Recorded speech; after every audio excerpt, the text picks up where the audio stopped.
ہم کنار ہوتی ہے وہ راستہ تو اسے ہیروشیما اور ناگاساکی کی دوزخ تک بھی پہنچا سکتا ہے۔ غلام السیدین جو ہیں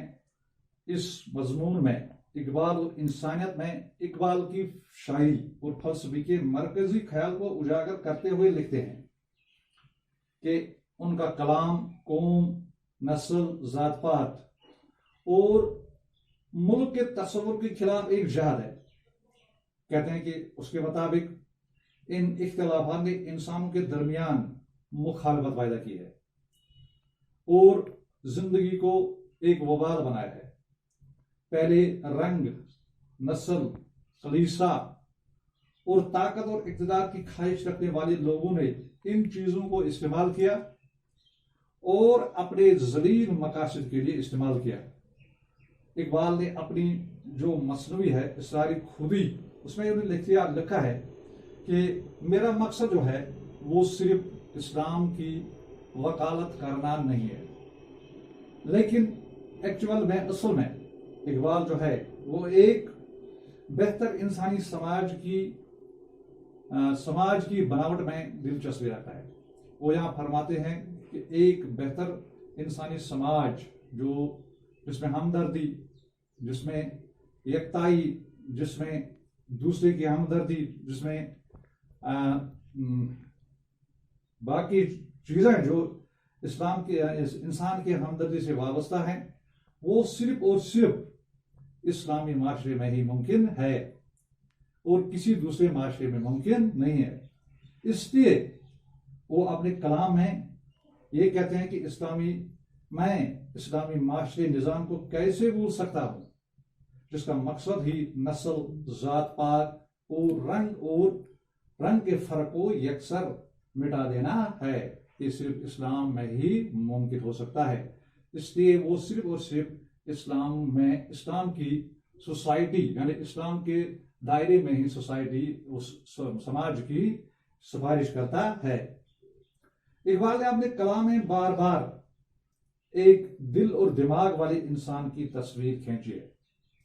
جو انسانی وحدت کی حقیقت کو سمجھ سکتا ہے۔ انہوں نے اپنے شعروں میں لکھا ہے، اقبال لکھتے ہیں کہ اقبال فکر اور سوچ کی عظمت کے قائل ہیں، سائنس کی اہمیت سے بھی وہ انکار نہیں کرتے، لیکن ان کے نزدیک سب سے بڑی دولت جو ہے وہ دل کی دولت ہے۔ اقبال کہتے ہیں کہ دل کی دولت سب سے اچھی دولت ہے، یعنی وہ عشق کو عمل پر، عقل پر ترجیح دیتے ہیں۔ ان کے خیال میں محض علم کے ہتھیار سے لیس ہو کر انسان سچی خوشی، اطمینان، شرافت والی زندگی حاصل نہیں کر سکتا۔ علم تو انسان کو تباہی کے دہانے تک بھی پہنچا سکتا ہے، کیونکہ آپ کو معلوم ہے کہ 1945 میں جو ہیروشیما اور ناگاساکی جو تھی وہ علم کی بنیاد پر ہی تباہ کیے گئے، جب امریکہ نے وہاں پر انسانیت کو مٹانے کے لیے ایٹم بم کا استعمال کیا۔ اقبال کے انگریزی خطبات میں ایک اہم نقطہ یہ بھی ہے کہ اپنی خودی کو قائم رکھنے کے لیے ہم جو بھی کام کریں اس میں یہ اصول پیش نظر رکھیں، یعنی ہم اپنی خودی کا احترام کریں۔ یہ اقبال کے کلام میں جا بجا ملتی ہے۔ اقبال نے اس اصول کی روشنی میں انسان کے اونچے مرتبے کو پہچانا۔ اقبال کے نزدیک جو خودی ہے، خودی سے مراد اپنے آپ کو پہچاننا، اپنے مقام کو پہچاننا۔ تو اقبال کہتے ہیں کہ تب تک ہم کامیاب نہیں ہو سکتے ہیں جب تک ہم دوسروں کی خودی کا احترام کریں، یعنی خود دوسروں کو بھی پہچانیں، ان کے مقام کو بھی پہچانیں۔ تب اقبال کے کلام میں ہر جگہ یہ اصول کی روشنی میں انسان کے اونچے مرتبے کو پہچانا۔ تو اقبال کہتے ہیں کہ جو اقبال کی شاعری کے فکری پہلو ہیں، اقبال کا کلام قوم، نسل، رنگ، ذات پات کے خلاف ایک مسلسل جہاد ہے۔ وہ ان مصنوعی اختلافات کو دور کرنے کا پیغام دیتے ہیں۔ انسان اور انسانیت کی فلاح کے لیے اقبال کا پیغام یہ ہے کہ اپنے دماغ اور دل کے دروازوں کو کھول دیا جائے، تعصب، تنگ نظری، نسلی حسد کو دلوں سے نکال دیا جائے اور سالیہ ان چیزوں کو نکالا جائے۔ تو اس سے مراد ہوا کہ اقبال جو ہے، اب دوسرے پیراگراف میں اقبال جو فرماتے ہیں وہ یہ کہتے ہیں کہ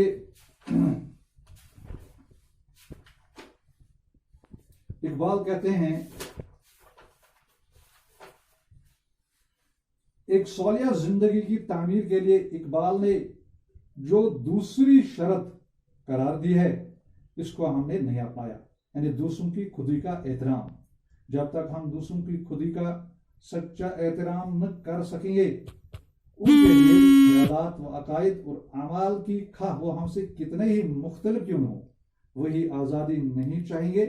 جو اپنے لیے چاہتے ہیں۔ جب تک ہم رواداری کو اپنی کشتی کا بادبان نہ بنائیں گے، ہماری اپنی خودی پھل پھول نہیں سکتی۔ لیکن یہ شرط ہے کہ وہ ایک اچھی، اونچی اور بے معنی سی رواداری نہ ہو جو عقیدے کی کمزوری یا تشخیص یا محض بے اعتنائی سے پیدا ہوتی ہے، بلکہ وہ سچی اور گہری رواداری ہو جو میں اور تو کے فرق کو بلا کر دوسروں کے لیے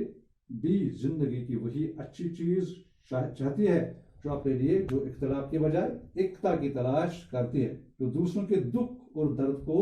سمجھتی ہے۔ جب انسان میں ایک طرف دل و دماغ کی یہ فراخی پیدا ہو جائے اور دوسری طرف وہ اپنی خودی کا احترام کرنا سیکھ لے، جس سے مراد جھوٹا غرور اور انانیت نہیں بلکہ یہ جذبہ و عقیدہ ہے کہ خودی ایک ایسی دولت، ایسی امانت ہے جس سے کسی داموں بیچا نہیں سکتا۔ یہاں اقبال پہلے کہتے ہیں کہ ہمیں خودی سے کیا مراد ہے، یعنی اپنے آپ کو پہچانا اور اپنے مقام کو سمجھنا، اور دوسری بات کے لیے وہ دوسری شرط لگاتے ہیں کہ ایک صالح یعنی زاہد زندگی، زاہدانہ زندگی، متقانہ زندگی، پاک زندگی، اس کی تعمیر کے لیے اقبال جو ہے وہ دوسری شرط رکھتے ہیں جس کو وہ یہ کہتے ہیں کہ ہم اس کو عام طور پر استعمال نہیں کرتے ہیں، یعنی دوسروں کی خودی کا احترام کرنا۔ جب تک ہم دوسروں کی خودی کا سچا احترام نہ کریں گے، یعنی صدقے دل سے احترام کرنا نہیں سیکھیں گے، خواہ ہم سے کتنے ہی مختلف کیوں نہ ہو، وہ آزادی وہی چاہیں گے جو اپنے لیے چاہتے ہیں، تو جب تک ہم رواداری کو اپنی کشتی کا بادبان نہ بنائیں گے، یعنی رواداری سے مراد بے تعصبی، جب ہم اس کو اپنے دل اور دماغ سے نکالیں گے تو ہماری خودی جو ہے وہ پھل پھول سکے گی۔ لیکن اگر ہم دوسروں کی خودی کا احترام نہ کریں گے تو ہماری خودی جو ہے وہ بھی پھل پھول نہیں سکتی۔ لیکن اس کے لیے ہمیں ایک شرط کی ضرورت ہے کہ ہمیں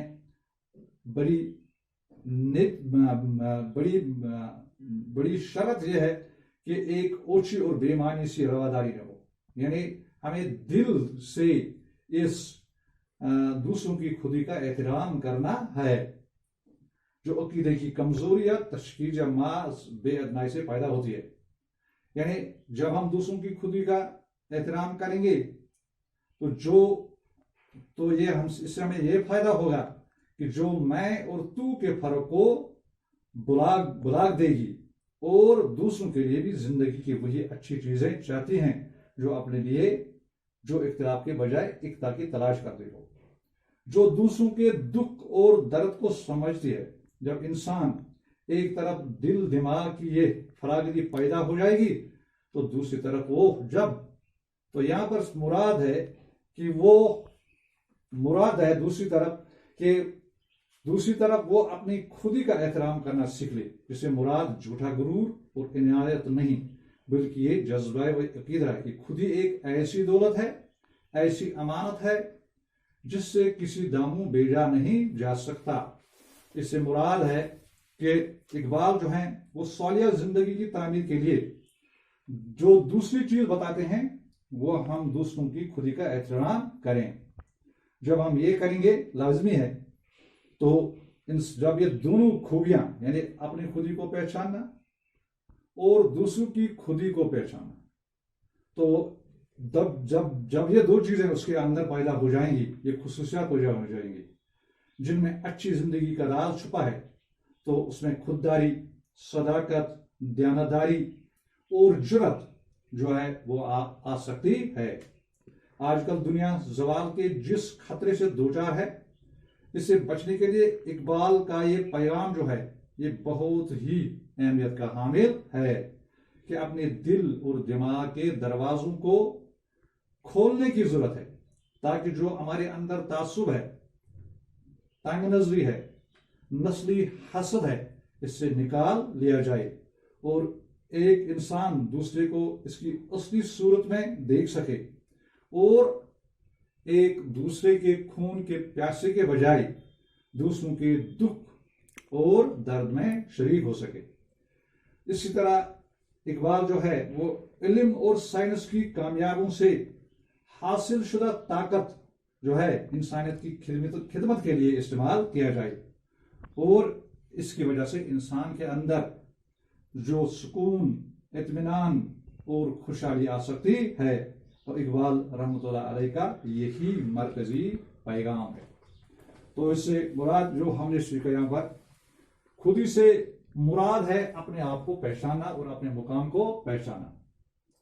اور انسان اور انسانیت کی فلاح کے لیے اقبال کا پیغام یہ ہے کہ اپنے دماغ اور دل